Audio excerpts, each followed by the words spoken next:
Y'all's day? Good day? All right, man. We get to go to practice today. How about that? We get to do this.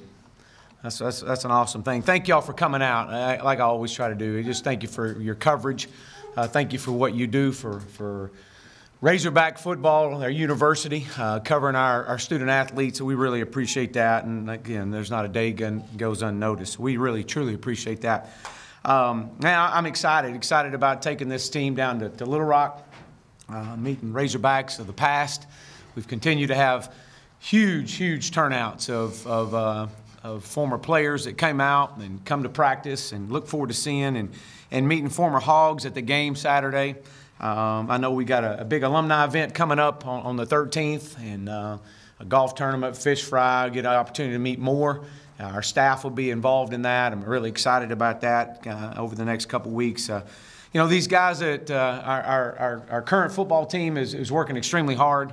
This has been a great, a really good spring. While Tuesday's practice may not have been our best practice, it was an opportunity for us to teach and coach and to learn. But these guys are working hard. They're getting better every day. And, man, it's a great day to be a Razorback. And I'm extremely excited about the opportunity these guys bring for this Saturday. We've got a lot of recruits. They've been on campus this spring. We've got a lot of recruits in today. We've got a lot of recruits are going to be at the game Saturday, which I'm excited about. Even though we can't have any contact with them, I'm just really excited about those guys being there in War Memorial Stadium, seeing the passionate fans that we've talked so much about, that I've been able to meet so many across our great state, and watching them come out and support this spring game. While it is just a spring game, it's an opportunity for us to get better, and it's an opportunity for everybody to see this football team in action. And will be the last opportunity essentially till September 1st. But we'll have a lot of our Razor Fast class of 2018 will be there, so we're excited about that. You know, we keep talking about our spring focus has been just on trying to teach these guys how to be one-play warriors. That's been our big focus. Just playing one play at a time. This game is truly a one play at a time game, and that's our focus. It doesn't matter what just happened. It's all about this play right now, what's in front of us. This is the most important play that we can play because it's the one right in front of us. When that light comes on, man, we want to see what these guys are about, and by doing that, you got to learn how to play one play at a time. You can't let something that just happened affect the next play. So we've really worked hard on that, helping establish and build this culture in our second quarter phase, which is the one-play warrior mentality. Offensively, you're going to see guys, we're going to see us playing fast Saturday. Yeah, heck, I'm going to try to set a record, the most number of plays you can possibly run in a spring game. I mean, we want to play fast. We want to have fun. We're going to be very vanilla, very generic. We're going to do what these guys have we feel like they've gotten good at. We're not going to, we won't open. Some people have asked me how much of the playbook will be in. I really don't know that, not much, but I do know that what we're going to do is our base offense, and so we're excited to see these guys play fast at that. Coaches will be off the field. Defensively, you're going to see these guys as we have all spring, taking the reins off of them and letting them be very physical. Y'all have been out at practice, you've been at scrimmages, you've seen the energy level, you've seen these guys playing extremely aggressive, bringing pressure. So you're going to see that Saturday, and we'll be limited in some of the things that we do from an offense and a defensive standpoint, just for the fact of me as a head coach holding back on both sides of the ball. But overall, we're going to celebrate each other's success. You're going to see that on both sides of the ball. You're going to see a special teams unit. Yes, we're going to be limited, but we're going to have a couple of live kicks, kickoff, return. While we may track the ball carrier, which that means the ball carrier will not be live in a kickoff or kickoff return situation, everybody else will be. We've got to get some good video going into the summer and some evaluation on that. So you'll see kickoff, return, a couple of live kicks. The second half, you'll see us probably more or less spot the ball, or if we do wind up kicking it, it'll be a fair catch situation. Punt return, you're going to see us rush the punter. We will see how he's going to act. Again, this is a game, as good a game-like situation as we can get in. So you'll see a couple of good punts and punt returns. But, you know, really, my message to this team moving forward, as we had our team meeting today, man, who's going to show up? You know, when the lights come on, when we start filling that stadium up, I want to see the energy. I want to see the effort. And, yeah, we're going to make some mistakes, but that's part of it. That's why they call it coaching. So we'll build off of this. But, man, this is an opportunity for us to see some of our players' parents. I got an opportunity to I'm going to meet with them after the game and shake their hand, introduce my family to them. I have not had a chance to do that, so that's important to me, to meet our current players. And, you know, and my other message is there's no position that's in stone. I mean, nobody signed a lifetime contract. And so every position's wide open. Everything counts. Every day counts. And, man, even the way we travel down on the bus, that counts. The way we act in a hotel, that counts. Everything counts. Everything matters. And that's what I'm excited to see, get a dress rehearsal before the season gets here. And, you know, our standard's best, and that's what we expect Saturday. We expect the best that this football team could be, both on and off the field, on our way down and at the stadium and on our way back. But and then finally, you know, separation. You guys want to separate themselves from the pack. They want to separate themselves from the other people in their position group. Well, separation is nothing more than preparation. How are you prepared? How you visualize yourself having success Saturday in a spring game? And while it is just a spring game, it's the most important spring game that we can possibly have, because that's the only thing we can do to get better, and that's Saturday. So we're really excited about this opportunity. Scoring format, whether or not you know, we'll go ones-on-ones. You're going to see some good-on-good. That's what we want. That's what we've done all spring. We're not going to change it up. We got to get opportunity to get better. Now, as the scrimmage goes, you'll see some substitutions take place.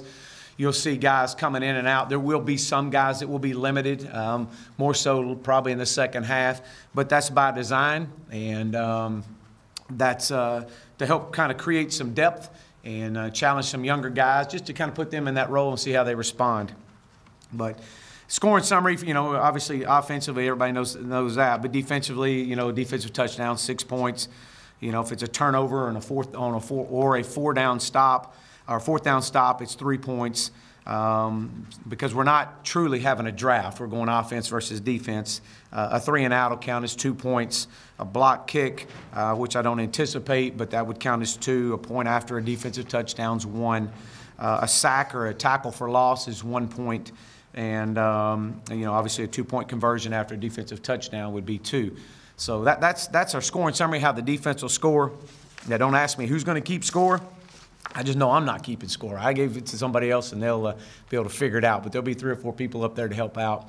But really, you know, we're putting the score up there just to keep it up there. It's really about getting better every day. So, and this is another opportunity for us to get better. With that, I'll open up for questions. Hey, Chad, where would you say that you've been the most pleased? Like, what maybe position groups or whatever? What phase of either side have you been most pleased? And where might you need the most concentration in the summertime and in fall camp? Well, obviously, let me start with the latter there. Every position group has got to get better. You know, we're a long way from where we need to be. We've all got strengths and weaknesses that we have to work on. The players will start their individual exit meetings with their position coaches next week for spring, and things that they'll need to work on in summer when they go through their skills and drills, player-led workouts. But you know, I think just some areas that have stood out to me. You know, I've been pleased with watching the progress of our offensive line. They've done some really good things. I think Coach Fry's done a great job. We've had to cross-train a lot of guys because of the lack of depth. But that's okay. That's actually been good. You know, we're excited about that because it's allowed guys to have to move in from a tackle position, maybe into a center, to a guard, and just some cross-training work, which we may have to have next fall. So I've been pleased with that group. The quarterbacks have came on here as of late, about the last 5 practices. We've got great battles going on at every position. Running backs have done a really good job. I mean, you know, D-line, that's another position that's, you know, moving guys around and watching their success. They've had some success there as well. I would probably say, if you said, you know, what is the main group there, the linebacker group has really stood out. Probably been as consistent as anybody on the defensive side of the ball. Each individual player, Ryan Pulley's had a really good spring. Cam Curl moving from corner to safety. I know I've mentioned that before. He's really seems to be at home there. So, Santos, obviously a solid player, has really gotten better. He's one of his focuses is open field tackles. And the way you get better at tackling, you have to tackle. And so we've tackled in practice quite a bit, and he's definitely gotten better. So it's really kind of unfair for me to sit up here and talk about one position group, but because they've all gotten better, they've all got to get better. And but there is no finish line in that to me. Coach, I wanted to ask you about a position group.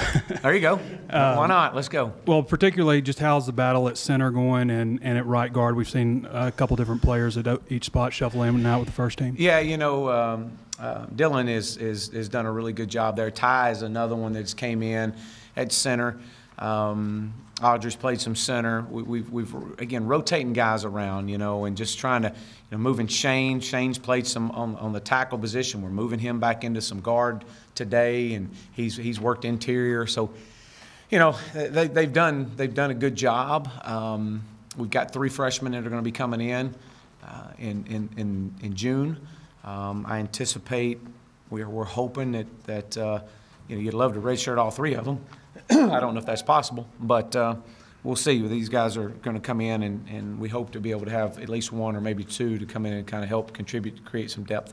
So Dylan's done a good job. Ty's done a really good job. Again, we got to keep building that position, and we're moving guys around constantly.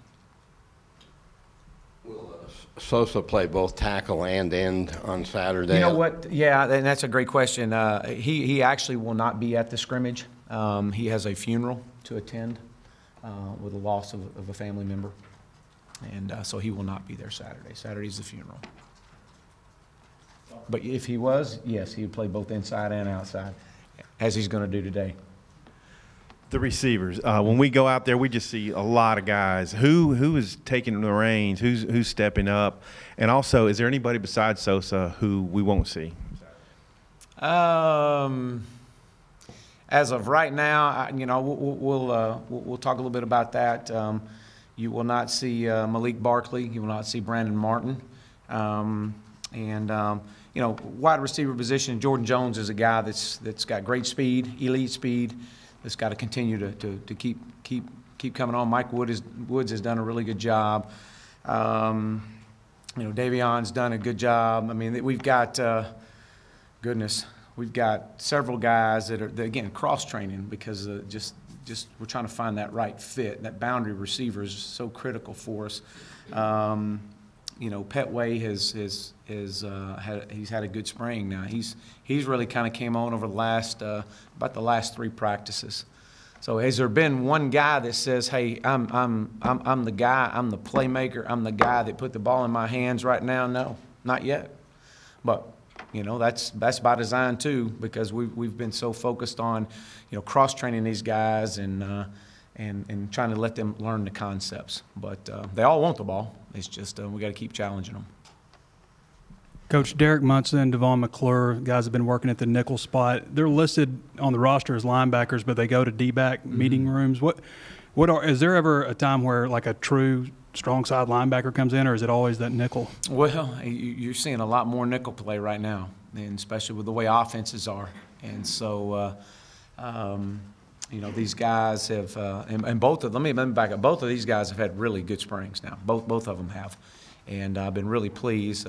McClure, being a walk-on for us, has really done a fabulous job. I mean, that's a great walk-on for us, and he's made several plays in spring. But that nickel position has been critical to Coach Chavis putting in and getting all his installs in for the spring. So you'll continue to see that. I mean, we've had Chevin. We moved Chevin in some at that nickel position as well, try to get some speed and that rush off that edge.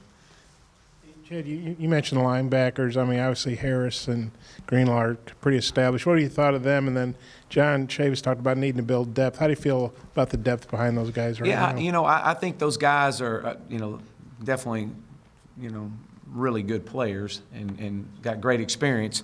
But, the depth behind them is critical. Obviously, we're bringing in some, we got a couple guys coming in. Freshman-wise, that we'll see where they are. We again love to redshirt them. You just don't know. Grant Morgan has done a good job for us. But, you know, I know Coach has, again, just so many different rotations. He's taking a Will and moved him to Mike, and Mike out to Sam. I mean, we're just trying to experiment with them without just saying, you know, exactly who's our two deep there yet. Not ready to list that. We're going to kind of wait till next week before we do it. But, again, you know, I'm just, you know, I feel good about it. We've got to continue to build depth, though, at that position. It's been a good group. Yes, sir. I'm sorry. Have you gotten anything out of Austin Capps? I know he was out at the start of spring. Yeah, Austin won't play. He'll travel, but he won't play. You know, he was he's getting a little bit more reps. He's gotten some individual work. We've moved him into green over the last couple of practices. It's unfortunate. We're really really excited about him providing that depth.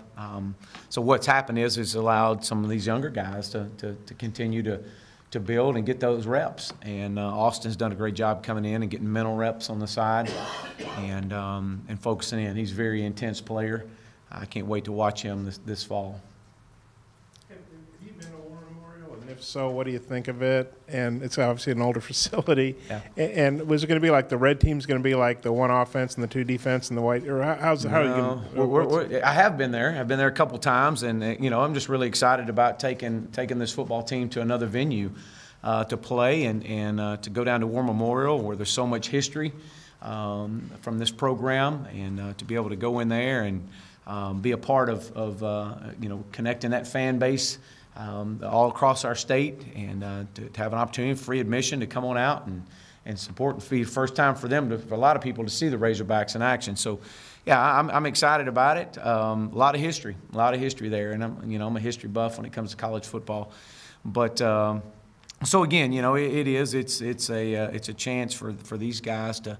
I know their families. A lot of families are coming up, and so it'll get a chance for their families to see them play for the first time. And so, and then I'm sorry, what was the second part of that question? About like how you're going to have like is like oh yeah. No, we'll have the offense will be wearing white, and they'll be on the visitor sidelines. The defense will be wearing the dark jerseys, and they'll be on the home sidelines.